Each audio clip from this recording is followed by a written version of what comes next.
Hey there, and welcome to True Crime Doula. Yes. Tonight I'm going to do something that I've been wanting to do for a while, speaking about the Lori Vallow, Chad Daybell case, otherwise known sometimes as Cult Mom Lori Vallow.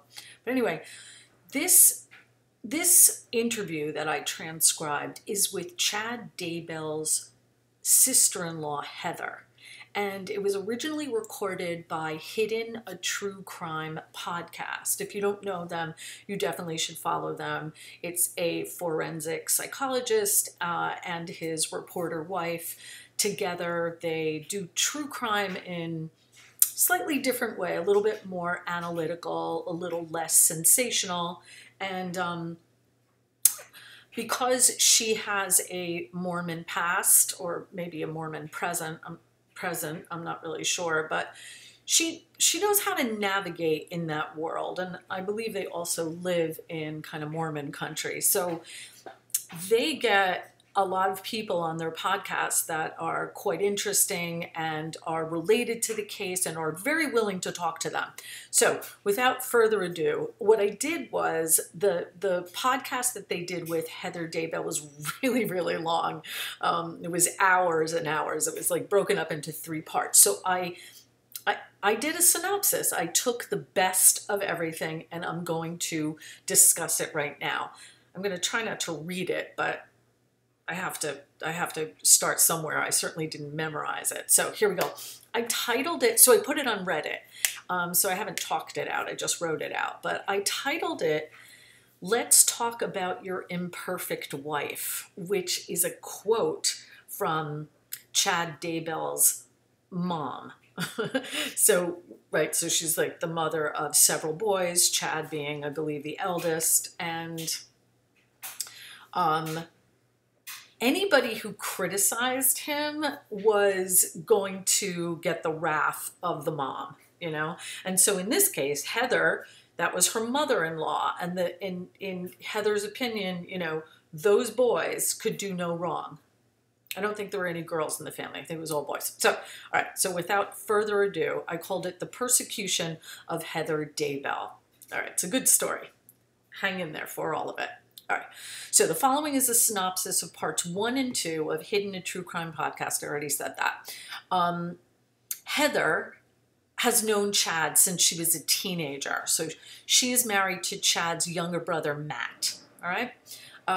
She has a unique perspective on the story as one of the people who intuitively felt that Chad was not aligned with the LDS doctrine. You know, they're all very Mormon-y, and it's like, you know, it's a big deal. It's like, it's not just your religion, it's your lifestyle, it's your values, it's like everything you do, your children, everything's all very much wrapped up in this. And Chad was kind of standing out as a little bit of a loose cannon. All right, well, let me go on. And that his end days narrative was getting too extreme. For her skepticism, she was reviled by Chad and to some extent by her in-laws and church leaders for being a, quote, troublemaker / pot stirrer. So again, feel free to listen to the whole thing in its entirety, but these are some of the bullet points. Heather states that she has known her husband, Matt Daybell, since they were teenagers in Springville, Utah. She knew Chad, the eldest brother, worked in a cemetery as a gravedigger, but she says that wasn't so weird. It was just a job like any other that you would do as a young LDS adult. And, you know, you would do that before you went on your mission, which, if you know anything about LDS, that's, you know, what they all do. And they travel and they try to spread the word of the LDS church. So she learned later on that Chad had advised her brother not to marry her, which is funny because she probably made like an impression that, you know, Chad was like, oh, I don't like this girl. She's got too much of a mind of her own. All right. So one thing Heather noticed being a part of the Daybell family was that the parents felt their boys could do no wrong. When there were marital problems amongst the 4 Daybell boys, It was always regarded as the wives' issues, never anything to do with the husbands. She also noted that they made a lot of disrespectful jokes about their mother, criticizing her weight, poking fun at her, expecting her to do all the housework, including tasks that Heather thought should be shared tasks by a family, like taking out the garbage, like things like that. Okay, so she says her husband, by his own account, had a happy childhood, though he noted that it was pretty undisciplined. When they married, she requested that they find a happy medium between her strict upbringing and his laissez-faire upbringing, and that their children never were to speak about her the way the Daybell boys did about their own mother. They also decided to move away from Utah just to have a little space from their families. So they settled in Rexburg, that's Idaho, where Matt became an occupational therapist. And they liked that Rexburg had a BYU campus, and the town was 95% LDS. Okay, so again, you can see how important their church is to them. All right, so Heather recalls that at some point, Chad, who was still living in Utah, had paired up with author Julie Rowe, a self-proclaimed clairvoyant who claims to have had a near-death experience in 2004, during which this led to visions pertaining to end times events. All right, got that? So there's a lot of that going on in this world. You have a near-death experience, and that makes you like able to have visions and to communicate with people who have died and to see the future. It's all very like wrapped up in these near-death experiences, which is very convenient because you can't exactly prove to anyone that you had a near-death experience, like as you'll see Chad does eventually. Okay, so Chad began to tell Matt and Heather that there was going to be a devastating earthquake in Salt Lake City in 2015, and that he and Julie Rowe had seen it. He went on to say that they needed to be prepared with food storage, camps, tents, speaking as though this was an absolutely predetermined event. Heather, it was like, she didn't believe this vision, and her husband he just kind of like humored him and brushed it off. He just didn't take Chad seriously, which I'm sure annoyed Chad. But anyway, so around that time, Heather started noticing that Julie Rowe's book that Chad had published, oh yeah, that's another thing. So in addition to like digging graves, which he continued to do once he was married, he started his own, I guess, publishing company. It was mostly like LDS books and fringe things that like never would have gotten published by like a normal publishing house. And then he published a whole bunch of his own books, which of course are out of print now, but they do circulate from time to time. And there are a lot of people who have read them and give accounts of how like difficult they are to read because they're pretty poorly written and the subject matter is a little out there. But anyway, all right. Blah, blah, blah. So Julie Rowe's book that Chad had published was appearing all over the place in Rexburg, even in like a pediatric office. Heather says, I just had a knot about this, and expressed concern again that his end days concept was actually catching on. Like other people were becoming really interested in this and believing it to be truth. At the same time, the church was working to make a conference center in Rexburg that mirrored the one that they had in Salt Lake City. And she believes that Chad took that as a sign that Rexburg would be the new headquarters for the new LDS headquarters. So just so you know, like Salt Lake City is about 3 hours from Rexburg. So it's not super far away. And, But still, if there was going to be this like a massive earthquake in Salt Lake City, Rexburg was a safe distance away. All right, got all that? All right, so now Chad announces that they're going to move to Rexburg. And, you know, in like these kind of families, The husband says it. He's the dad. He's the patriarch, the head of the family. If he says we're moving to Rexburg, nobody else can really defy him. And so I think that was problematic for his wife, Tammy, who, if you follow the case, you know, was murdered. I mean, that's the alleged story, because we don't really know exactly what happened, but, you know, she was exhumed. There was an autopsy, not a more extensive autopsy, because she was buried without an autopsy, as those of you who have followed the case know. But anyway, so Tammy is on the list of people that fell in the way of Lori and Chad's insane vision that they had, and she had to be eliminated. All right, so let me go on.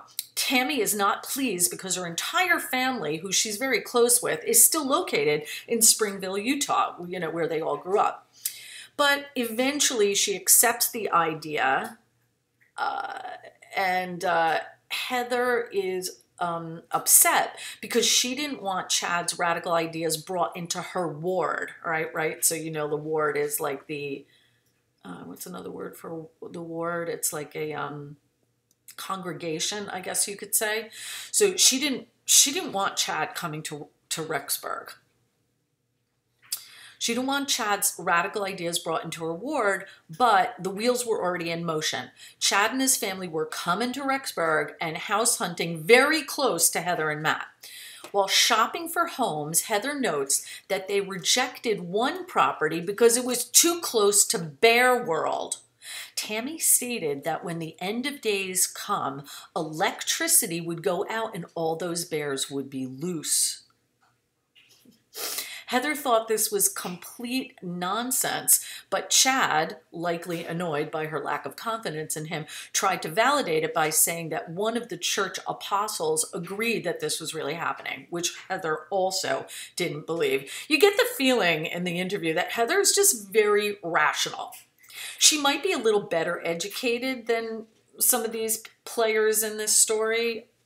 I don't know. I mean, even if she wasn't like book smart, she was definitely more savvy and, you know, just kind of like had common sense, and she wasn't buying any of this. Okay, so Chad tried to recruit Heather and her husband, Matt, by stating, "You two will be great leaders. Your home will be instrumental," and other flattery to that effect. So I thought that was really funny about Bear World and like that being a consideration, because they were really believing this. That's what's very mind-blowing to someone like me. Like I just can't like get behind the, you know, the end of the world is coming. People have been saying that since the beginning of time. I'm like, when is it going to sort of sink in that, like, if and when it does come, likely not to be in our lifetime, okay? So anyway, so here we go. In 2015, they bought a house around the corner from Heather and Matt. Heather describes herself as livid. She was pissed. I'm quoting her now, "We specifically asked them not to move into our ward, and they moved in, and much to Heather's surprise, everybody loved Chad. He came into the ward and made instant friends. Everybody loves him." So Heather says, "Matt was telling me to get over it, but I couldn't shake this sense of foreboding." All right. Matt's parents really struggled with Tammy, which is interesting because we've never heard anything like negative about Tammy. All we heard is that she was a lovely person, a wonderful mother, a devoted wife, faithful to the LDS church, and what else do we know about her? A librarian. I mean, she, you know, but here, listen to this. Matt's parents struggled with Tammy, Heather says, about Tammy's disagreeable nature. That's how she described it. She adds that she was never close to Tammy, even before they moved into the area. Chad always isolated Tammy from family. And then they all like talk about coercive control, which, you know, like kind of makes sense for a person like Chad that he would be like that. But The family appears to make a point of ignoring, right, Tammy and Chad ignore Heather at church. They're not very nice to her, don't say hi to her kids, are not very welcoming. I mean, I guess it makes sense. Heather had already said, like, you guys don't move too close to us and don't move into our ward. So I can't really imagine that she would think that they would be sort of warm and friendly, but that's besides the point. All right. It was hard to sit through her memorial. I couldn't believe all the things I was hearing about Tammy. That was not the person I knew. She was mean. She walked by me at church. She wouldn't say hi. She dismissed and ignored my children. That was the Tammy I knew. So again, interesting to hear Heather Daybell's account of Tammy. Whatever, I'm just reporting the information as I heard it. Okay, so meanwhile, none of Chad's predictions came true. The church, this is Heather now, the church, my ward, the principals, the bishop, the stake presidents, they all thought I was being petty and that I just didn't like my brother-in-law. Heather says, preparing a people, that's the whole organization of preppers, was starting to become popular, as was a vow, which again, if you know about the case, you know all about these things, and that Chad was a featured writer and contributor on both websites. Of course he was.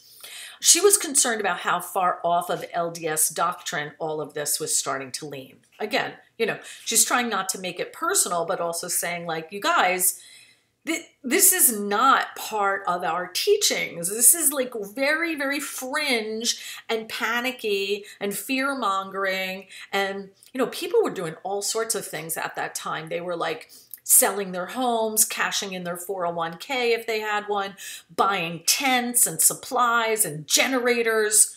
You know, people are taking this very seriously. And I don't know, you know, how they felt about like it not happening in 2015 when they had predicted it would, but you know what happens with those things. They just change the date. It's like, oh, whoops, we didn't mean it to be like right here. It'll be like a few years down the road.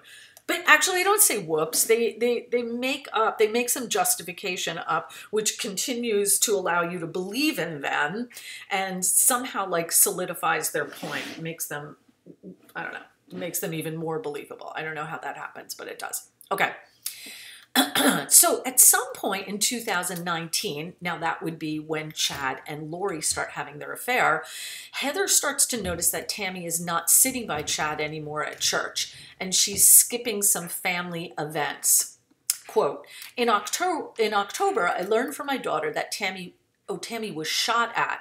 And then shortly after that, we got a call while she's talking about her and Matt, Chad's brother, were at a conference in Vegas that Tammy is dead. I called Chad and he tells me about the pink foam coming out of her mouth and that she died in her sleep. And the story just doesn't make sense. And again, of course, a healthy 49-year-old just dies in her sleep. And everyone's saying things like, shh, stop it. Stop it. Everyone's saying things like, oh yeah, she just didn't take care of her health. She didn't like going to doctors, blah, blah, blah, blah, blah. You know, a lot of justifying. All right, then Chad says, I can't sleep in that bed. He's talking about like the bed that Tammy died in, which does kind of make sense, but you know where he's going to go. He's going to go to Lori's condo that she conveniently moved into when she moved to Rexburg shortly after Chad moved there. Okay, I'm going to stay with a friend in Rexburg, he tells people. Also, the kids believe the house is haunted. Okay, all right. He was staying with Lori, everyone understands now, and a few days after that, he left for Hawaii. Even his supportive mother says he should be home comforting his children. But we know where he was and what he was up to. All right, then Heather describes a phone call about 3 weeks after Tammy's death from the Relief Society president who was close to Chad and Tammy. We know now that that was Alice Gilbert. She testified in Lori's trial on May 2nd. So we know that she's like a witness in all of this. Anyway, so she calls Heather and she sounds very serious. And so Heather blurts out, what? Does he have a girlfriend? And the woman answers, he's married. He's married. And Heather immediately blurts out, he killed her. He killed her. So the Relief Society president, Allison, she goes on to say that Chad brought his new beautiful wife to her house and is introducing her to people, and including the kids. I am hysterically crying, says Heather. She's certain that Chad did something to Tammy. She explains this to her husband, who then calls his mother, who has also just learned of the girlfriend turned new wife, you know, because it just, whatever, happened very quickly. She reports that Chad specifically said, don't tell Heather, and then goes on to say, let's talk about your imperfect wife. And so that's when Matt hung up on his mother. So again, you know, it's all like Heather's the crazy one. She's just being petty and vindictive for whatever reason. And Chad is the good guy. The good guy who gets married like 2 weeks after his wife mysteriously dies. I mean, anybody on the outside looking in would be like, what? A million red flags, but all of them are like, doo-doo-doo. Okay, so not long after Tammy's death and the announcement of Chad's marriage, Heather receives a phone call from law enforcement who state, just so you're aware, this is hitting the news nationally, there are 2 missing children. Matt and Heather were asked if they knew anything, which they didn't. At this point, they learned that Lori's last name is Vallow because she was introduced to them as Lori Ryan, which was one of her last names from one of her husbands. Well, again, and that she was introduced as an empty nester. Again, they are the worst criminals ever. Can you imagine? It's like, psst. Let's kill your children and we'll introduce you as an empty nester and nobody will ever know otherwise. Okay, so Heather and Matt receive a call now from then Larry and Kay Woodcock. So again, if you know the case, you know that they're JJ's grandparents. They are at their wits' end. Larry and Kay show them the light and dark rubric, which of course you would know about as well. He had rated Tylee a 4+ dark, and Heather scans for her name on it, but it wasn't there. Anyway, she says that this made her physically sick. So now, like, again, they're putting together weird things that are going on, but Heather is still trying to remain sort of optimistic. Meanwhile, at the church ward, members are sort of split into Chad and Heather supporters, much to Heather's dismay. She says, the ward members were upset with me because I was accusing him of killing Tammy and that I had started the investigation on him. That was not true. But anyway, so Heather met with the bishop who dismissed Heather's concerns by stating, I'm trying to stay positive. Chad is innocent. Later, when the truth came out, that same bishop said, I just thought you didn't like him. Heather ponders why Chad was so believable and she wasn't. Early in 2020, the children, this is JJ and Tylee, are still missing. And Lori is arrested for not complying. If you remember, they were like, show us the children, and then, you know, all this will be over with. She wouldn't talk. She kept maintaining that they were, you know, being hidden and so forth. So she gets thrown in jail. Chad is still living near Heather and Matt, right? He's got his house, which has been on the news a lot because of the following. They report that Chad looks awful. Then one day in June, Heather's son calls her, one of her adult sons, and he says there are a bunch of police cars at Chad's house. Heather states, I said to Matt, he buried them at his house, to which Matt responds, he's not that stupid. Heather was certain that they would find the kids there. Matt was not believing her, but just then Kay Woodcock texted, just letting you know they're at the house with a search warrant and cadaver dogs.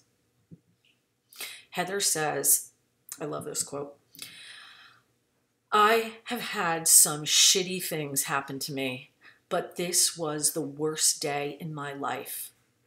My youngest son had a friend who was connected to the case, and he let my son know that they had just found JJ. I just lost it.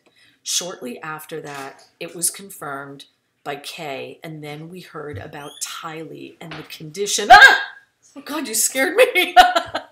I'm recording something. Sorry. Oh my God. Oh my God. Okay, let me back it up. And then we heard about Tylee and the condition that girl was in. My heart has never felt that way. I can't even describe it. To know that one of your family members could be involved in something like that. Okay, so that's Heather talking. Finally, she wraps up the interview with a lot of incredulity and a hefty dose of "I told you so," which was entirely justified, obviously.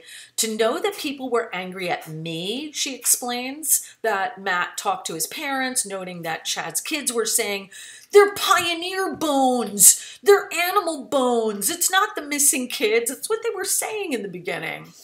They didn't believe that they found the remains of those missing kids in their backyard, in the pet cemetery. Ugh. I was so angry at every dumbass who believed him, she says. Finally, Matt's mother called to apologize. It was sincere, it was genuine, and I was grateful that she made that phone call. She notes that Chad's father never apologized, and she says that's okay. I really don't expect that he ever will. Anyway, Heather wonders if she could have done more, and if, like, Matt's parents and the church leaders had, like, if anybody had listened to her, and, you know, would Tammy still be alive? Like, she ponders a bit of these things, and they kind of acknowledge, like, look, you did everything you could do, and none of this is on you or Matt or the parents. This is on Chad and Lori, and there are just answers that no one will ever have. So that's it. Hope you enjoyed it.